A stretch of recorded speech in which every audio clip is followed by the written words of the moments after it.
हाँ जी बच्चे, good afternoon. Good afternoon sir. Good afternoon sir. कल बच्चे असी वर्क दे कुछ इंपॉर्टेंट कंसैप्ट्स कीते सीगे, जिहदा मेन फार्मूला सी वर्क दा लिखा सी, work is the dot product of F vector dot S vector, ਜਾਂ अनदर फॉर्म ਇਹਦੀ लिखी सी, work is equal to F S cos theta, and theta की सीगा angle between force and displacement. फिर तुहानूं मैं दस्सिया सीगा भी ये तुहानूं पता होना चाहिए कि तुसीं वर्क डन किस फोर्स द्वारा कैलकुलेट कर रहे हो, मतलब वर्क डन बाय किहदे हो रहा है, ये काफ़ी इंपॉर्टेंट है। कल मैं तुहानूं एग्जांपल्स इहदियां समझाइयां सी। इस तो इलावा बच्चे असी एक पोजीशन वैक्टर बारे पढ़िया सीगा, उहदे रिलेशनस पढ़े सीगे कि अगर R12 वैक्टर है तो इहनूं असीं की लिख सकते हैं, R2 vector minus R1 vector, ठीक है जी। और R21 वैक्टर नूं असीं की लिख सकते हैं, R1 vector minus R2 vector, ठीक है जी। तो इन वैक्टर नूं असीं की बोलिया सी, this is called displacement vector.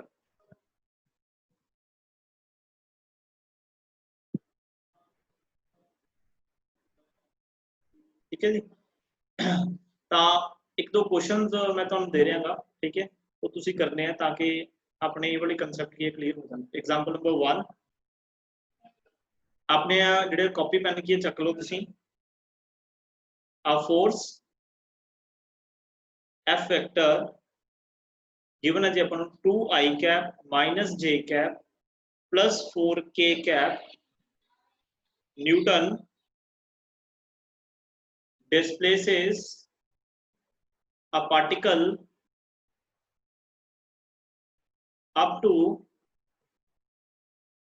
d vector 3i cap plus 2j cap minus k cap meter, calculate work done।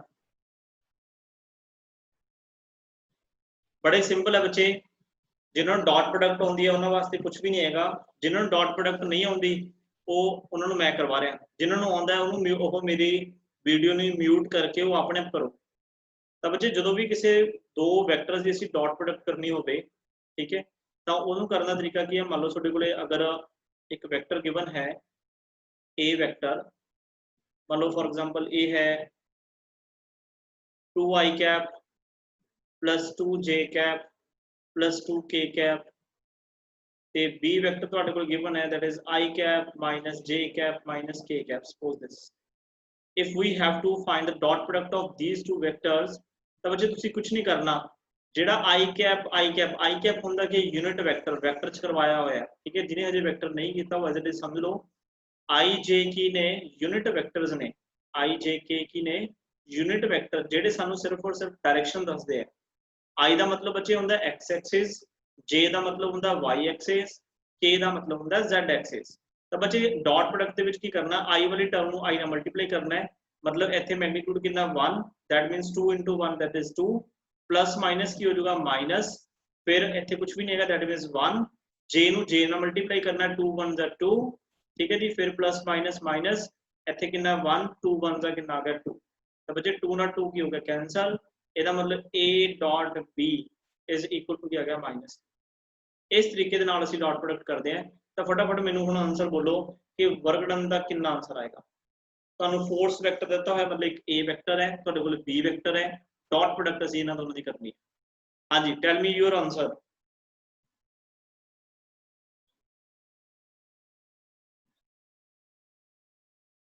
Zero. Zero is the right answer, very good, zero is the right answer. तो बच्चे simple सीगा, देखो work is equal to पहला तुसी force लिखोगे, फिर आएगी dot product, फिर डिस्प्लेसमेंट। तो असी करना की बच्चे 2i नू असी सिर्फ i नाल मल्टीप्लाई करना है, दैट मींस 2 into 3 कितना होगा 6, फिर देखो प्लस माइनस क्या होगा, माइनस ਇਹਦਾ मैग्नीट्यूड कितना 1 है, j ਨੂੰ सिर्फ j ਨਾਲ मल्टीप्लाई करना है, 2 1 2, फिर k ਨੂੰ सिर्फ k ਨਾਲ मल्टीप्लाई करना है, प्लस माइनस क्या होगा माइनस, दैट इज 4 1 4। तब बच्चे आंसर कितना आ गया, दैट इज 0 जाओ। दैट मींस कोई भी वर्क डन नहीं हो रहा। Is it clear to all? Yes, sir. Yes, sir. Okay चलो नेक्स्ट एग्जांपल पर चलते हैं। Example number 2, a person of mass m, a person of mass m is standing on one end of plank मतलब ਹੁੰਦਾ फट्टा, plank of mass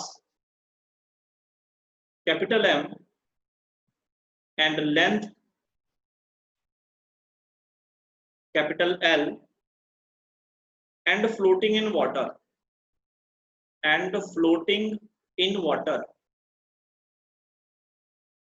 मतलब ਹੁਣ तक ਦੀ स्टेटमेंट ਦਾ ਕੀ मतलब है कि सपोज आ वाटर है, ठीक है जी, इस तरीके ਨਾਲ वाटर है ਤੇ वाटर ਦੇ ਵਿੱਚ ਕਹਿੰਦੇ ਇੱਕ ਫੱਟਾ ਹੈਗਾ, मतलब ਇੱਕ प्लैंक है, ਇਹਨਾਂ ਆਪਾਂ ਅਲੱਗ ਕਲਰ ਦਾ ਦਿਖਾ ਦਿੰਦੇ, मतलब इस तरीके ਦੇ ਨਾਲ ਇੱਕ ਫੱਟਾ ਹੈਗਾ, ठीक है जी। ਤੇ ਇਸ ਫੱਟੇ ਦਾ ਜਿਹੜਾ ਆਪਣਾ ਮਾਸ ਹੈ ਉਹ ਕਿੰਨਾ ਹੈ, ਉਹ कैपिटल M है, ਤੇ ਇਹਦੀ ਆਪਣੀ ਲੈਂਥ ਕਿੰਨੀ ਹੈ, ਉਹ कैपिटल L है। ਤੇ ਇਹਦੇ ਤੇ ਕਹਿੰਦੇ ਇੱਕ ਐਂਡ ਤੇ मतलब ਇਸ ਐਂਡ ਤੇ ਇੱਕ ਪਰਸਨ ਖੜਾ ਹੈ ਜਿਹਦਾ ਆਪਣਾ ਮਾਸ ਕਿੰਨਾ ਹੈ, M ਹੈ, ਤੇ ਕਹਿੰਦੇ ਫਲੋਟ ਕਰ ਰਿਹਾ ਵਾਟਰ ਦੇ ਉੱਪਰ, ਇਹ ਜਿਹੜਾ ਪਲੈਂਕ ਹੈ ਉਹ ਕੀ ਕਰ ਰਿਹਾ, ਫਲੋਟ ਕਰ ਰਿਹਾ। the person moves from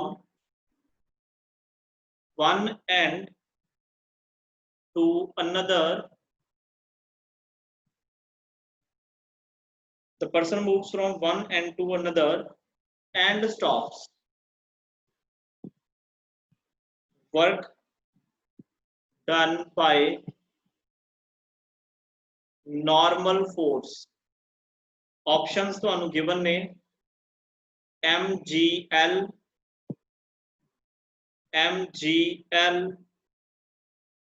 M capital M, G capital L upon M plus capital M, option D 0। ਇਹ ਪਰਸਨ ਇਦਾਂ ਚੱਲ ਕੇ ਇੱਥੇ ਪਹੁੰਚ ਰਿਹਾ, ਨਾਰਮਲ ਰਿਐਕਸ਼ਨ ਦੁਆਰਾ ਕਹਿੰਦੇ ਕਿੰਨਾ ਵਰਕ ਡਨ ਹੋਏਗਾ। फटाफट कैलकुलेट करो जल्दी।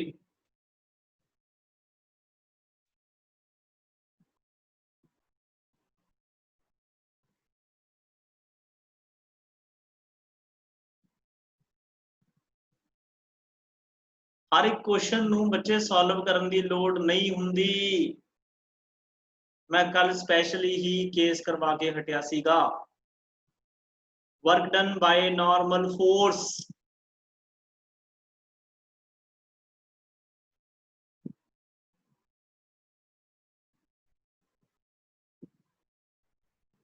हो गया नहीं पता हुए Sir, 0. 0 डेफिनेटली 0 यार, कमाल हो गई। ਇਹਦੇ ਵਿੱਚ ਕੈਲਕੂਲੇਸ਼ਨਸ ਕਰਨ ਦੀ ਕੋਈ ਲੋੜ ਹੀ ਨਹੀਂ ਹੈਗੀ। देखो नॉर्मल रिएक्शन किवें होगा, ਜਿਹੜਾ ਬੱਚੇ पर्सन है हना, ਇਹ पर्सन ਦਾ ਜਿਹੜਾ weight लगूगा डाउनवर्ड लगूगा, ठीक है। ਇਹਦਾ नॉर्मल रिएक्शन ਇਹਨੂੰ ਉੱਪਰ ਮਿਲੂਗਾ, ਇਹਦਾ नॉर्मल रिएक्शन ਇਹਨੂੰ ਉੱਪਰ ਮਿਲੂਗਾ। ਇਦਾਂ ਜਾ ਕਿੱਧਰ ਰਿਹਾ ਉਹ, ਜਾ ਰਿਹਾ ਉਹ ਇਸ ਸਾਈਡ,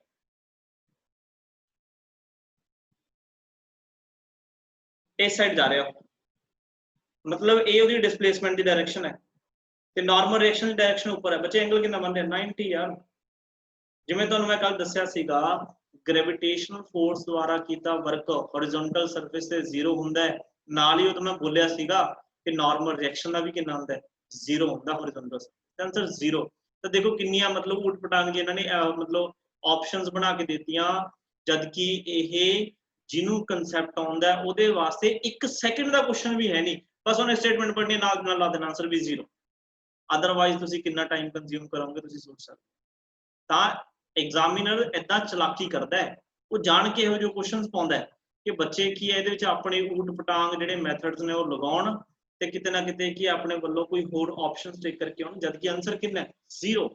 ਕਿਉਂ 0 ਹੈ? ਕਿਉਂਕਿ ਥੀਟਾ ਕਿੰਨਾ ਮੰਨ ਲਿਆ 90 ਡਿਗਰੀ, ਤੇ ਜੋ ਥੀਟਾ 90 ਹੁੰਦਾ ਤਾਂ ਵਰਕ ਕਿੰਨਾ ਹੁੰਦਾ 0। Clear.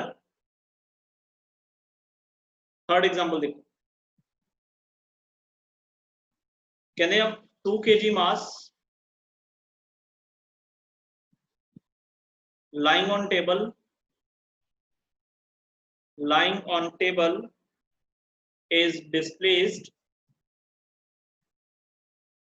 in the horizontal direction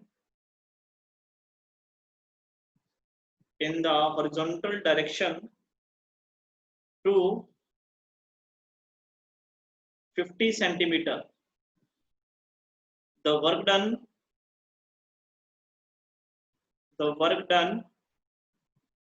by the dash मैं दसदा बाद विच will be options ने 0, B option है 100 joule, C option है 100 arc, D option है 10 joule by the normal reaction पूछे।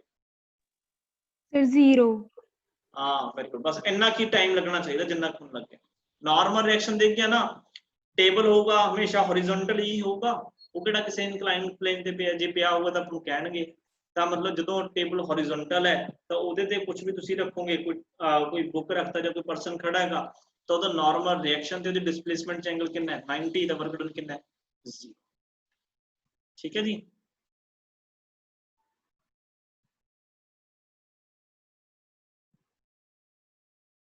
हाँ बच्चे बिल्कुल सही गल है शुभकरमन, जे मतलब ਉਹਦੇ ਵਿੱਚ ਫਲੋਟ ਦੀ ਜਗ੍ਹਾ ਤੇ ਉਹ ਨੀਚੇ ਜਾ ਰਿਹਾ ਹੁੰਦਾ ਹੈ ਨਾ, ਫਿਰ ਕੀ ਹੈ ਅਸੀਂ ਨਾਰਮਲ ਰਿਐਕਸ਼ਨ ਦੁਆਰਾ ਤਾਂ ਵਰਕ ਡਨ 0 ਹੀ ਰਹਿੰਦਾ ਵੀ ਨਾਰਮਲ ਰਿਐਕਸ਼ਨ ਤਾਂ ਇੱਧਰ ਹੀ ਹੋਣਾ ਸੀਗਾ, ਪਰਸਨ ਇੱਦਾਂ ਜਾ ਰਿਹਾ, ਬਟ ਉਹਦੇ ਵਿੱਚ ਜੇ ਅਸੀਂ ਕਿਸੇ ਹੋਰ ਤਰੀਕੇ ਨਾਲ ਵਰਕ ਡਨ ਦੇਖਦੇ ਮਤਲਬ ਯਾਨੀ ਕਿ ਗ੍ਰੈਵਿਟੇਸ਼ਨਲ ਫੋਰਸ ਕਰਕੇ ਦੇਖਦੇ, ਉਹ ਨੀਚੇ ਲੱਗਦੀ ਸੀ, ਉਹਦੇ ਕਰਕੇ ਫਿਰ ਕੁਝ ਨਾ ਕੁਝ ਵਰਕ ਡਨ ਹੋ ਸਕਦਾ ਸੀ, ਕਿਉਂਕਿ ਫਿਰ ਆਪਾਂ ਇਹ ਕਹਿੰਦੇ ਵੀ ਮਤਲਬ ਯਾਨੀ ਕਿ ਜਿਹੜਾ ਉਹ प्लैंक है, प्लैंक की डिस्प्लेसमेंट नीचे है, ग्रेविटेशनल फोर्स भी नीचे है, तो ਉਹਦੇ ਕਰਕੇ वर्क डन हो सकता ਸੀ, बट अपन वर्क डन ਪੁੱਛਿਆ ਕਿਹਦਾ ਸੀਗਾ पर्सन ਦਾ प्लैंक ਤੇ, ਤਾਂ पर्सन ਤਾਂ लेफ्ट टू राइट ही जा रहा है ना, चाहे ग्रेविटेशनल फोर्स नीचे लगे चाहे नॉर्मल रिएक्शन ऊपर लगे, उनमें से एंगल 90 होगा, फिर ਉਹਦਾ आंसर 0 ही हो।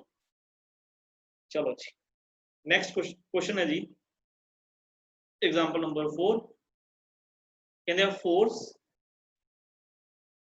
of 10 Newton displaces an object by 10 meter. If work done is 50 joule, then direction of force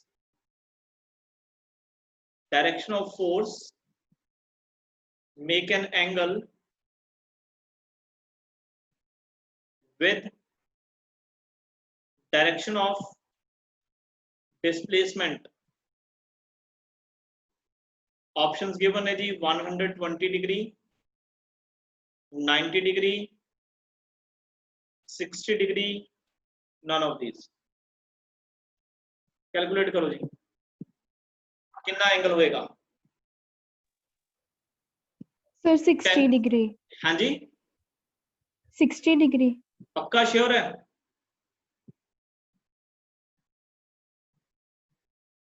मैनू भी आंसर नहीं पता, सॉल्व करना पड़ेगा। देखो जी सारा 60 आ रहा है तो मतलब सही होगा फिर।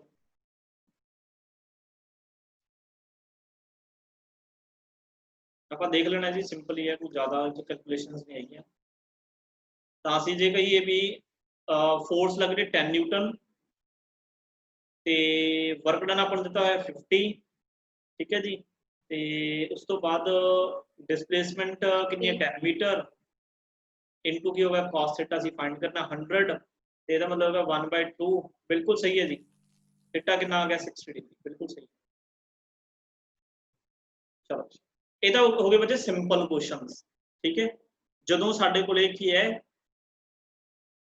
कांस्टेंट फोर्स देती है, देखो वर्क ना असल दो तरीके नाल कैलकुलेट करते हैं, जेड़ा वर्क डन है ना बाय किसी भी फोर्स द्वारा, एक तो बाय कांस्टेंट फोर्स ਅਸੀਂ फाइंड कर लेने, ਜਿਵੇਂ ਅਸੀਂ ਹੁਣ ਐਗਜ਼ਾਮਪਲ ਦਿੱਤੀਆਂ ਨੇ ਬਾਈ ਕਾਂਸਟੈਂਟ ਫੋਰਸ, मतलब ਆਪਾਂ कहता किसी बॉडी ਤੇ 10 ਨਿਊਟਨ ਦੀ ਫੋਰਸ ਲੱਗ ਰਹੀ ਹੈ ਜੀ, ਕਿਸੇ ਬॉडी ਤੇ 20 ਨਿਊਟਨ ਦੀ ਫੋਰਸ ਲੱਗ ਰਹੀ ਹੈ, ਕਿਸੇ बॉडी ਤੇ 40 ਨਿਊਟਨ ਦੀ ਫੋਰਸ ਲੱਗ ਰਹੀ ਹੈ, ਇਹ ਕਾਂਸਟੈਂਟ ਫੋਰਸਿਸ ਨੇ।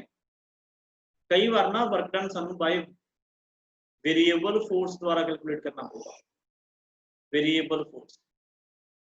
वेरिएबल फोर्स बच्चे मतलब जी फोर्स चेंज हो रही है with the displacement, a force which change with the displacement। ਤੁਸੀਂ ਕਹੋਗੇ ਸਰ ਇਹ ਜੀ ਕਿਹੜੀ ਫੋਰਸ ਹੁੰਦੀ ਹੈ? ਬੜੀ ਸਿੰਪਲ ਹੈ, ਕੁਝ ਵੀ ਨਹੀਂ ਹੈਗਾ, ਬਸ ਮੈਥਮੈਟਿਕਸ ਦੀ ਖੇਡ ਹੈ। ਕਈ ਵਾਰ ਨਾ ਫੋਰਸ ਸਾਨੂੰ ਐ ਕਹਿ ਦਿੰਦੇ ਨੇ, मान लो जिवें F is equal to suppose करो जिवें अपन ने कहता 3x square plus 2x minus 7। आ देखो x की है, x है डिस्प्लेसमेंट वेरिएबल। जे तुसी इथे x की वैल्यू 1 पुट करोगे तो देखो ਤੁਹਾਡੇ ਕੋਲੇ फोर्स की कोई ना कोई वैल्यू आऊगी। जे तुसी 2 पुट करोगे तो डेफिनेटली फोर्स की वैल्यू चेंज हो जाएगी। जे x की वैल्यू 3 पुट करोगे तो भी फोर्स चेंज होगी। जे x की वैल्यू 4 पुट करोगे तो भी फोर्स की। ਇਹਦਾ मतलब बच्चे ਜਦੋਂ force the value in terms of variables ਦਿੱਤੀ ਹੋਵੇ ਨਾ तो उस फोर्स ਨੂੰ ਅਸੀਂ ਕੀ ਬੋਲਦੇ ਹਾਂ? Variable force. ਤੇ ਇਹਨਾਂ फोर्सेस ਦੁਆਰਾ ਜਿਹੜਾ ਬੱਚੇ ਵਰਕ ਡਨ ਹੈ ਨਾ ਉਹ ਅਸੀਂ ਕੈਲਕੂਲੇਟ ਕਰਦੇ ਹਾਂ with the help of integration.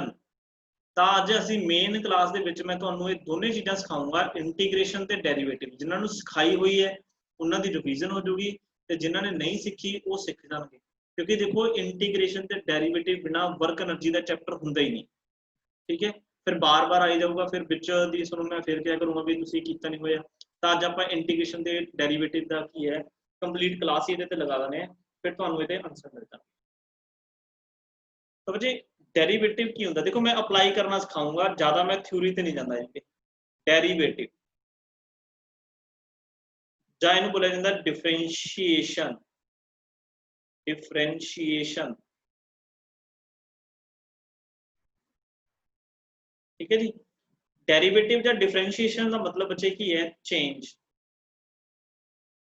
Change in function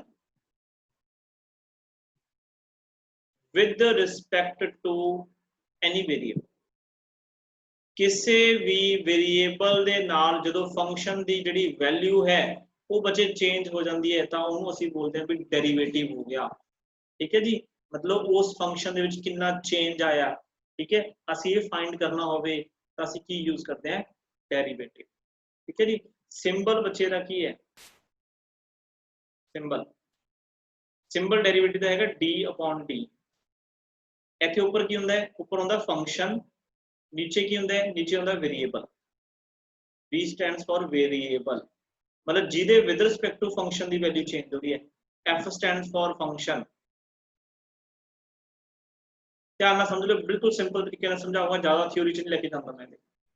जिवें बच्चे एग्जांपल मैं तुहानूं कहा y is equal to suppose मैं तुहानूं कहा 2x, तो y बच्चे की है? y is a function. एक फंक्शन है,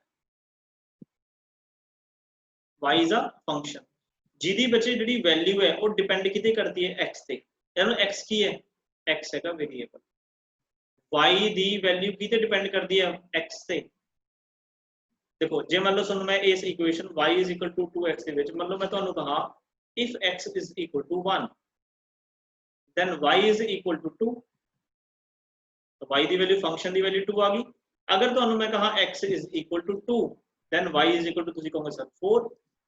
अगर मैं तुहानूं कहा x इज इक्वल टू 5 तुसीं कहोगे y इज इक्वल टू 10। ਇਹਦਾ मतलब बच्चे हर एक x की वैल्यू y ਦੇ ਨਾਲ y ਦੀ वैल्यू की हो रही है? चेंज हो रही है ना। इस चीज ਨੂੰ ਅਸੀਂ ਕੀ बोलते हैं? डेरिवेटिव, ठीक है जी।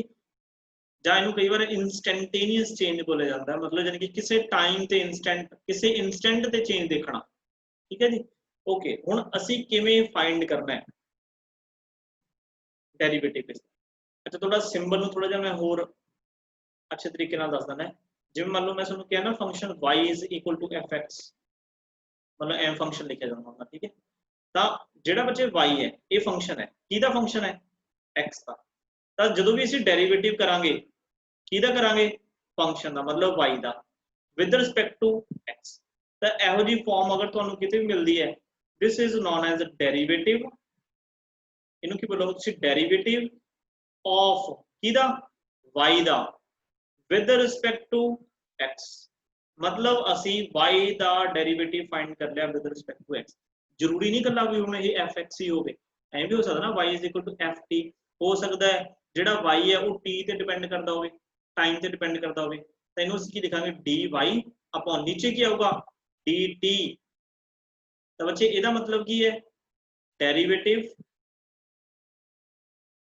ऑफ फंक्शन y किदे विद रिस्पेक्ट टू कर रहे हैं विद रिस्पेक्ट टू टाइम तो वेरिएबल बच्चे कोई भी हो सकता है ਅਸੀਂ ਕਿਸੇ ਵੀ वेरिएबल ਦੇ अकॉर्डिंग डेरिवेटिव कैलकुलेट कर सकते हैं मैं भी लिख सकता मतलब इक्वेशन आ गई y f * z ਇਹਦਾ मतलब y ਦੀ ਵੈਲਿਊਜ਼ ਕਿਤੇ ਡਿਪੈਂਡ ਕਰਦੀ ਨੇ z ਤੇ ਤਾਂ ਮੈਂ ਲਿਖ ਸਕਦਾ dy dz ਇਹਦਾ मतलब ਕੀ ਹੋਊਗਾ derivative of y with respect to z ठीक है जी ਹੁਣ ਕਰਨਾ ਕਿਵੇਂ देखो एक दो स्टार्टिंग के स्टेप जे समझ लियो उस तो बाद ਤੁਹਾਨੂੰ ਕੀ ਹੈ ਆਪਣੇ पता लग जूगी सौखा ही काम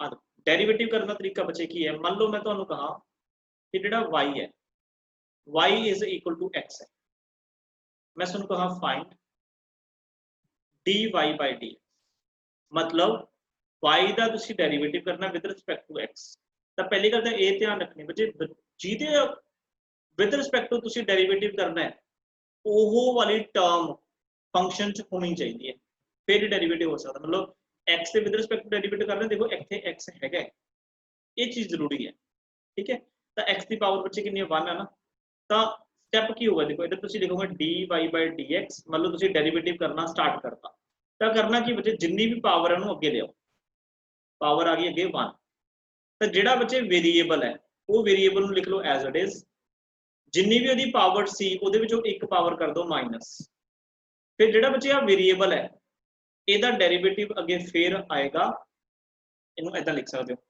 मतलब ਇਹਦਾ ਅੱਗੇ ਫਿਰ ਡੈਰੀਵੇਟਿਵ ਆਏਗਾ dy dx मतलब ਡੈਰੀਵੇਟਿਵ ਕਿਹਦਾ x ਦਾ ਇਹ ਜਨਰਲੀ 1 ਹੁੰਦਾ ਤਾਂ ਅਸੀਂ ਸਟੇਟਮੈਂਟ ਚ ਲਿਖਦੇ ਨਹੀਂ ਹੈਗੇ मतलब ਤੁਸੀਂ ਇਹ ਮੰਨ ਕੇ ਚੱਲੋ मतलब dy dx ਜਦੋਂ ਵੀ ਕਰੋਗੇ ਤਾਂ ਆਨਸਰ 1 ਆਊਗਾ ਇਹ मतलब ਠੀਕ ਹੈ ਤਾਂ ਇਹਨੂੰ ਅਸੀਂ ਬਾਰ-ਬਾਰ ਇੱਥੇ ਨਹੀਂ ਲਿਖਦੇ ਕਿਉਂਕਿ dx ਨਾਲ dx ਘਟ ਜਾਣਾ ਹੈ ਤਾਂ ਬੱਚੇ ਮਤਲਬ ਕੀ ਹੋ ਗਿਆ ਕਿ dy dx x ਦੀ ਪਾਵਰ 0 मतलब ਕਿਸੇ ਦੀ ਪਾਵਰ 0 ਕਿੰਨੀ ਹੁੰਦੀ ਹੈ 1 ਆ ਦੇਖੋ ਪ੍ਰੂਫ ਹੋ ਗਿਆ ਕਿ ਡੈਰੀਵੇਟਿਵ x ਦਾ ਦੇਖੋ ਮੈਂ ਕਿਹਦਾ ਡੈਰੀਵੇਟਿਵ ਕੀਤਾ ਹੈ x ਦਾ ਕਿੰਨਾ ਆਨਸਰ ਆਇਆ 1 ਆਹੀ ਤੁਹਾਨੂੰ ਮੈਂ ਇੱਥੇ ਦੱਸ ਰਿਹਾ ਸੀਗਾ ਅੱਛਾ ਚਲੋ ਹੋਰ ਚੱਲਦੇ ਹਾਂ ਮੰਨ ਲਓ ਮੈਂ ਤੁਹਾਨੂੰ ਕਹਾਂ y x²।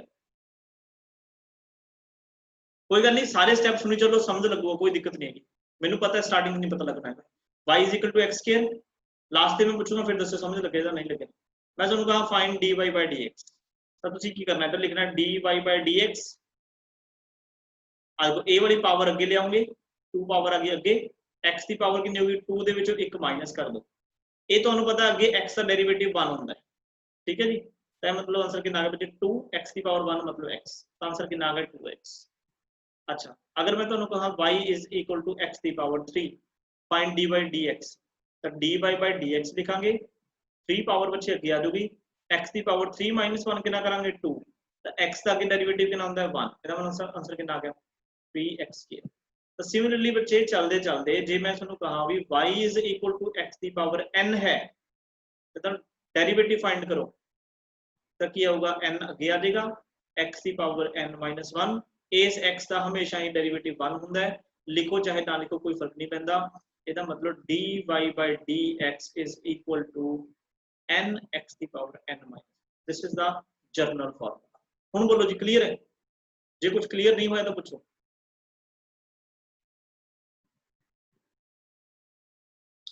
ਜਦੋਂ भी किसी फंक्शन का ਤੁਸੀਂ डेरिवेटिव करना है ਤਾਂ ਤੁਸੀਂ ਕੀ ਕਰਨਾ ਹੈ ਉਹਦੀ ਪਾਵਰ ਨੂੰ ਚੱਕ ਕੇ ਅੱਗੇ ਰੱਖਣਾ ਹੈ ਉਹਦੀ ਪਾਵਰ ਦੇ ਵਿੱਚੋਂ 1 ਮਾਈਨਸ ਕਰਨਾ ਹੈ ठीक है बस आंसर हो गया सारियां दे डेरिवेटिव दी वैल्यू हाँ जी हाँ जी बिल्कुल बिल्कुल डेरिवेटिव ये नहीं है भी कांस्टेंट वैल्यू है हर एक दी अलग-अलग होगी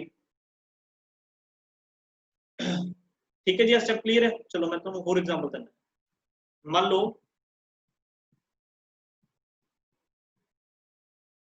याद नहीं करना बच्चे याद नहीं करना हैगा बस आए एवं सॉल्व होया करूँ मैं तुहानू दसी जाना एग्जांपल देखी चलो याद करने की लोड़ नहीं पैनी मान लो मैं तुहानू कहता y = 2t मतलब मैं कहता ठीक है चलो अपन जनरली लिख चलते पहले y इज इक्वल टू मान लो t कहता, तो मैं कहता find dy by dt with respect to t करना, t है तो की करोगे dy by dt, तो ਇਹਦਾ आंसर 1 होगा। जिवें ਆਪਾਂ किया सी y इज इक्वल टू अगर x है तो बच्चे y ਦਾ derivative with respect to x कितना होता है 1। सिमिलरली जे y is equal to t है तो ਇਹਦਾ डेरिवेटिव विद रिस्पेक्ट टू की है t कितना होगा 1। सिमिलरली जे मैं ਤੁਹਾਨੂੰ कहा y is equal to z है तो ਇਹਦਾ derivative with respect to z answer कितना होगा, दैट इज 1। कुछ भी है सेम नाल की है आंसर 1 ही होता है, ठीक है। अच्छा हुन थोड़े दिन अगे ਆਪਾਂ ਬਣਾਉਣਾ है, मान लो मैं ਤੁਹਾਨੂੰ कहा कि ਜਿਹੜਾ y है वो y is equal to t the cube है, तो फाइंड dy by dt। तो करना तरीका सीखना, याद नहीं करना। तरीका की है dy by dt ਜਿਹੜੀ ਤੁਹਾਡੇ ਕੋਲ ਟਰਮ है ਉਹਦਾ dy by dt लिखो, पावर अगे लेके जाओ, मतलब कितना आ गया 3। हाँ बिल्कुल सही है 3t स्क्वायर t 10 स्क्वायर, बस आंसर है, ठीक है।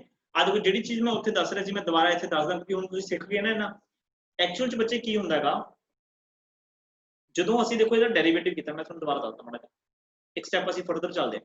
3 ਅੱਗੇ ਆਇਆ t ਦੀ ਪਾਵਰ ਕਿੰਨੀ 2, ਇਹਨਾਂ ਤੋਂ ਸਿੱਖ ਕੇ ਉਸ ਤੋਂ ਬਾਅਦ ਨਾ ਜਿਹੜਾ ਵੇਰੀਏਬਲ ਹੁੰਦਾ ਹੈ ਇਸ ਵੇਰੀਏਬਲ ਦਾ ਵੀ ਡੈਰੀਵੇਟਿਵ ਹੁੰਦਾ ਜਿਹਨੂੰ ਮੈਂ ਤੁਹਾਨੂੰ ਕਿਹਾ 1 ਹੁੰਦਾ। ਕਿਉਂ ਹੁੰਦਾ ਸੁਣ ਲਓ, ਆ ਦੇਖੋ t ਦਾ ਡੈਰੀਵੇਟਿਵ ਕਰਨਾ ਤਾਂ मतलब डेरिवेटिव का सिंपल की है d अपॉन की दे विद रिस्पेक्ट टू चल रहा है t दे विद रिस्पेक्ट टू ਇੱਥੇ t रखोगे ਇਹਦਾ मतलब dt ਨਾਲ dt ਕੀ ਹੋ ਗਿਆ कैंसिल, ਇਹ कैंसिल हो जाता है।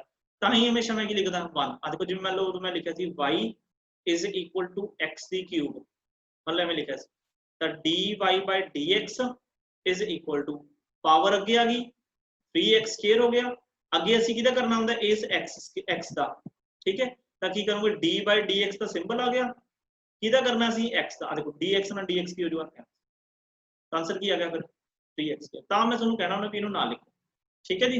ਇੰਨੇ ਸਟੈਪ ਤੁਹਾਨੂੰ ਕਲੀਅਰ ਹੋ ਗਏ, ਓਕੇ। ਚਲੋ ਹਜੇ ਖਤਮ ਨਹੀਂ ਹੋਇਆ, ਹਜੇ ਤਾਂ ਸਟਾਰਟ ਹੋਇਆ।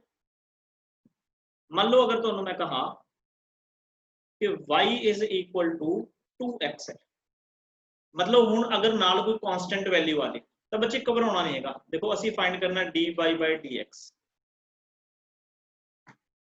ਇੱਕ ਬੱਚਿਆ ਦੇਖੋ ਜੇ ਉੱਪਰ dt ਹੈ नीचे dt है तो dt ਨਾਲ dt कैंसिल हो सकता ना, ਤੈਨੂੰ ਕੱਟ ਕੇ ਤਾਂ ਇੱਕ ਹੀ ਆਊਗਾ। ਜੇ ਉੱਪਰ dx है नीचे dx है, dx ਨਾਲ dx ਕੱਟੇ ਜਾਊਗਾ ਤਾਂ ਆਨਸਰ 1 ही ਆਊਗਾ।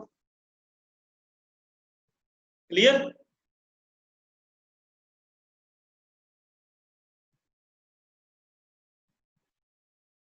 ना ना ना ना ना इधर देख, मैं दोबारा ध्यान नाल देखो, दोबारा दसदा मैं लेफ्ट हैंड साइड ਅਸੀਂ ਕਿਹਦਾ ਡੈਰੀਵੇਟਿਵ ਕਰ ਰਹੇ ਹਾਂ ਇਸ y ਦਾ, ਕਿਹਦੇ ਵਿਦ ਰਿਸਪੈਕਟ ਟੂ ਟਾਈਮ ਦੇ ਵਿਦ ਰਿਸਪੈਕਟ ਟੂ, ਆਨਸਰ ਆ ਗਿਆ ਨਾ। ਇਸ ਤੋਂ ਬਾਅਦ ਅਸੀਂ ਕੀ ਕਰਨਾ ਹੈ ਇਸ ਟਾਈਮ ਦਾ डिफरेंशिएशन करना है। की बोल रहा मैं टाइम ਦਾ, ਪਹਿਲਾਂ मैं की बोल रहा ਸੀ ਕਿਹਦਾ डिफरेंशिएशन करना y ਦਾ, ਹੁਣ ਕਿਹਦਾ करना है टाइम ਦਾ। ਇਹਦਾ मतलब डेरिवेटिव d by dt, मतलब बच्चे आ वाली सारी टर्म तो मैं एज इट इज लिख ली क्योंकि डेरिवेटिव का सिंबल है। करना किहदा है t ਦਾ, तो dt by dt होगा ना, कट दूंगा। समझ लग गया हुण? लैंग्वेज वाल ध्यान देना भी किहदा डेरिवेटिव करना, हाँ ऐसा होगा है, ठीक है। सिमिलरली हुण इत्थों भी देख ही लो जे मान लो कन्फ्यूजन रह भी कोई, आ देखो जिवें आ तां देखो बच्चे सिंबल है d by dx का सिंबल है, मतलब ਅਸੀਂ x ਨਾਲ डेरिवेटिव कर रहे हैं। किहदा कर रहे हैं मैं y ਦਾ, ਉਹ ਤਾਂ ਹੋ ਗਿਆ। ਅੱਗੇ मैं किहदा करना है x ਦਾ, ਤਾਂ ਪਹਿਲਾਂ ਤਾਂ मैं सिंबल लिखूंगा ना कि d by dx करना, मैं किहदा करना है x ਦਾ करना है, ਤਾਂ कैंसिल। एक लिखण ਦੀ ਲੋੜ ਨਹੀਂ ਹੁੰਦੀ ਤੁਹਾਨੂੰ, वैसे ਤੁਹਾਡੀ ਜਨਰਲ ਨੌਲੇਜ ਵਾਸਤੇ ਦੱਸ ਰਿਹਾ। अच्छा मान लो बच्चे ਸਾਨੂੰ ਐਵੇਂ ਆ ਗਿਆ ਤਾਂ ਆ ਕਾਂਸਟੈਂਟ ਹੈ ਤਾਂ ਕੁਝ ਨਹੀਂ ਕਰਨਾ, ਘਬਰਾਉਣ ਦੀ ਲੋੜ ਨਹੀਂ, ਕਾਂਸਟੈਂਟ ਨੂੰ ਐਜ਼ ਇਟ ਇਜ਼ ਰੱਖ ਲਓ। ਤਾਂ 2 आ गया एज इट इज, x का डेरिवेटिव सानू पता है विद रिस्पेक्ट टू x कितना होगा x, तो हम आंसर कितना आ गया 2 बस। अच्छा मान लो y इज इक्वल टू मैं सानू कहता 3x, तो dy by dx फाइंड करना है, 3 का कांस्टेंट है, 3 तो एज इट इज रख लो, x का डेरिवेटिव कितना था 1, इसका आंसर कितना आ गया 3 बस। अच्छा मान लो मैं सानू कहता y is equal to 2x square है, दसो मैनू दा dy by dx कितना होगा।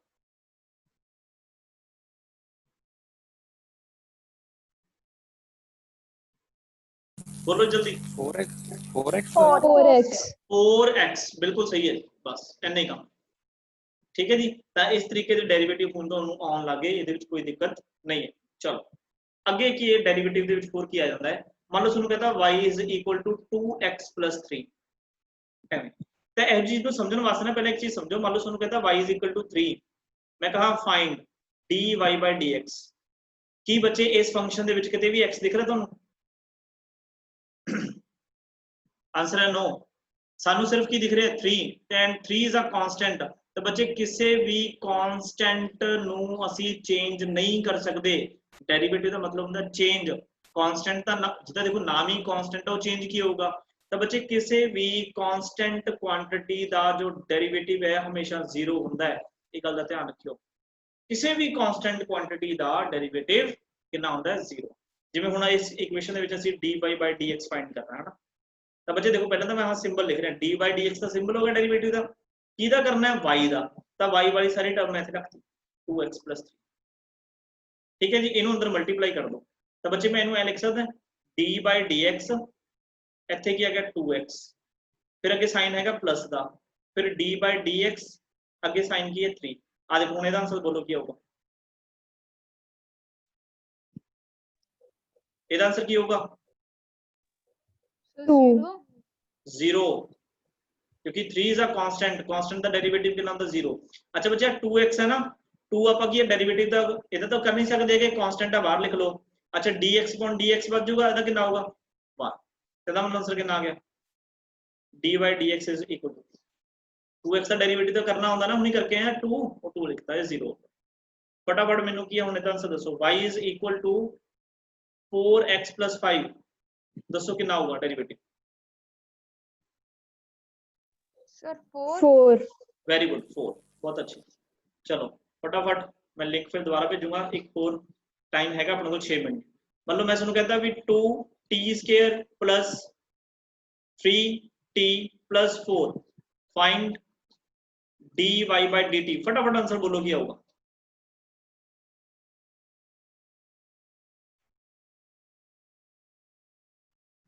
Sir 4t + 3।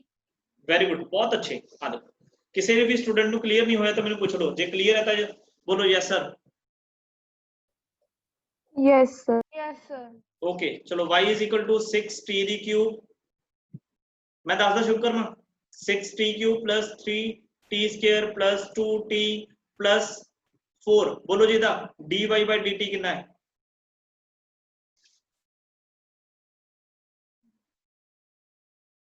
शुक्रमन वेट मैं तुम दसदा जल्दी बोलो। 18t square + 6t + 2। Very good. चलो ਇਹਦਾ मतलब ਤੁਸੀਂ डेरिवेटिव सीख गए। शुक्रमन देख किवें करना ਆਪਾਂ ਇਹਦਾ डेरिवेटिव करना ना तो पहला मैं लिखूंगा कि किदे विद रिस्पेक्ट टू करना टाइम दे है ना। तो y वाली वैल्यू इत्थे पुट कर दे तो की करांगे 2t² + 3t + 4। फिर ਅਸੀਂ ਕੀ ਇਕੱਲੇ ਇਕੱਲੇ ਤੇ ਇਹਨੂੰ ਲਿਖਾਂਗੇ, ਉਹ 2 ਦਾ ਕਾਂਸਟੈਂਟ ਆ ਬਾਹਰ ਕੱਢ ਲਓ। ਇਹਨੂੰ d/dt किदा करना सी t² ਦਾ, फिर +3 बाहर आ गया, d/dt किदा करना सी t ਦਾ। 4 ਤਾਂ बचे कांस्टेंट है ना, ਇਹਦਾ ਤਾਂ ਲਿਖਣ ਦੀ ਲੋੜ ਹੀ ਨਹੀਂ भी 0 ਆਊਗਾ। कांस्टेंट ਦਾ डेरिवेटिव कितना ਹੁੰਦਾ है? 0। ਤਾਂ 2 अच्छा t² ਦਾ कितना आ गया? 2t, t ਦਾ कितना आ गया? 1। ਇਹਦਾ मतलब कितना आ गया? 4t + 3। देखो जी क्लियर है? हाँ ठीक है, कांस्टेंट का डेरिवेटिव की होगा 0, बस ये सारा डेरिवेटिव है। ठीक है जी, ये सिंपल मतलब यानी कि जेडे कि अपने को अलजबरा होता है in the form of tx है ना, यह जो कुछ अगर अपन दिता होया उत्थे की है तुहानू ये इंटीग्रेशन की लोड डेरिवेटिव की इंटीग्रेशन लोड पैनी सीगी ते वो मैं तुहानू ये दस दी। ठीक है, हुण इहदी इंपोर्टेंस पता की है? 3 मिनट हजे अपने को पए मैं दस। अच्छा सारे ने की एक्सेलरेशन पढ़ी है? एक्सेलरेशन दसोगे मैनू की हुंदी सी?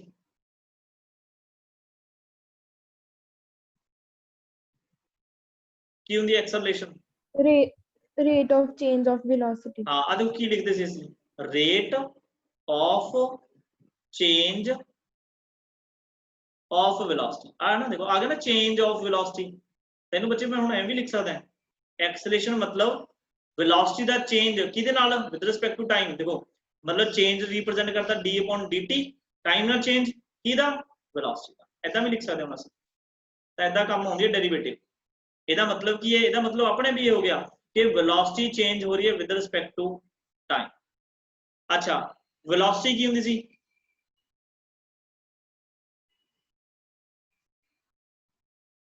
वेलोसिटी की होंगी सी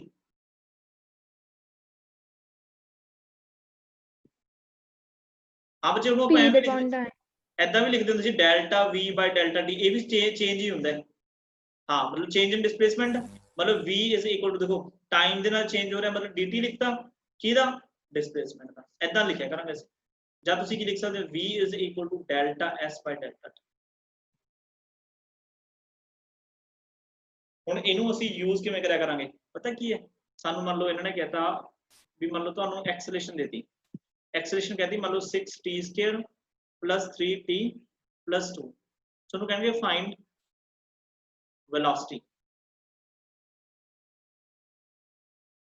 at time t ਕਿਸੇ ਵੀ ਟਾਈਮ t ਤੇ ਇਹਦਾ ਮਤਲਬ ਜੇ ਤੁਸੀਂ ਐਕਸਲੇਸ਼ਨ ਤੋਂ velocity ਵੱਲ ਜਾਣਾ ਨਾ ਇਹਦਾ ਮਤਲਬ ਇਹ ਕੀ ਹੁੰਦਾ ਹੈ ਐਕਸਲੇਸ਼ਨ ਕੀ ਹੁੰਦੀ ਹੈ dv/dt ਚਲੋ ਉਹ ਤੁਹਾਨੂੰ ਇੰਟੀਗ੍ਰੇਸ਼ਨ ਕਰਾਉਣੀ ਪਊਗੀ ਸੌਰੀ ਮੈਂ ਥੋੜਾ ਗਲਤ ਲਿਖ ਗਿਆ ਮਤਲਬ ਐਂ ਕਰ ਲਓ ਜੇ ਤੁਹਾਨੂੰ ਐਂ ਕਹਿੰਦਾ ਵੀ ਮੰਨ ਲਓ velocity ਦਿੱਤੀ ਹੋਈ ਹੈ ਠੀਕ ਹੈ find acceleration at time t ਤਾਂ ਆਪਾਂ ਨੂੰ ਪਤਾ ਨਾ ਐਕਸਲੇਸ਼ਨ ਕੀ ਹੁੰਦੀ ਹੈ rate of change of velocity ਇਹਦਾ ਮਤਲਬ ਬੱਚੇ ਸਾਨੂੰ ਇਹਦਾ ਡਿਫਰੈਂਸ਼ੀਏਟ ਕਰਨਾ ਪਊਗਾ ਤਾਂ ਅਸੀਂ ਲਿਖਾਂਗੇ ਡਿਫਰੈਂਸ਼ੀਏਟ ਬੋਥ ਸਾਈਡਸ ਬਾਈ ਕਿਹਦੇ ਦੁਆਰਾ ਕਰਨਾ ਉਹ ਲਿਖਣਾ ਜ਼ਰੂਰੀ ਹੈ t ਨਾਲ ਤੇ ਇੱਧਰ ਕੀ ਲਿਖੋਗੇ dv/dt ਬੋਲੋ ਕਿੰਨਾ ਆਨਸਰ ਆਊਗਾ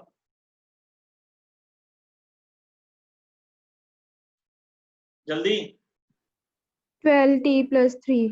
12t + 3 दैट मींस ਇਹ ਕੀ ਆ ਗਈ ਬੱਚੇ ਆਪਣੇ ਕੋਲੇ ਇਹ ਆ ਗਈ ਆਪਣੇ ਕੋਲ ਇਨਸਟੈਂਟੇਨੀਅਸ ਐਕਸਲੇਸ਼ਨ ਆ ਗਈ ਮਤਲਬ ਕਿਸੇ ਟਾਈਮ ਤੇ ਕਈ ਵਾਰ ਨਾ t ਦੀ ਵੈਲਿਊ ਗਿਵਨ ਕਰ ਦਾਂਗੇ ਮਤਲਬ 2 ਸੈਕਿੰਡ ਤੇ ਦੱਸੋ ਇਹਦਾ ਮਤਲਬ ਇਹ t ਦੀ ਵੈਲਿਊ ਇੱਥੇ ਪੁੱਟ ਕਰ ਦੋ ਤਾਂ ਇਹ ਕਿੰਨਾ ਆ ਜਾਊਗਾ 12 ਤੋਂ 24 + 3 ਇਹਦਾ ਐਕਸਲੇਸ਼ਨ ਕਿੰਨੀ ਆ ਗਈ 27 ਮੀਟਰ/ਸੈਕਿੰਡ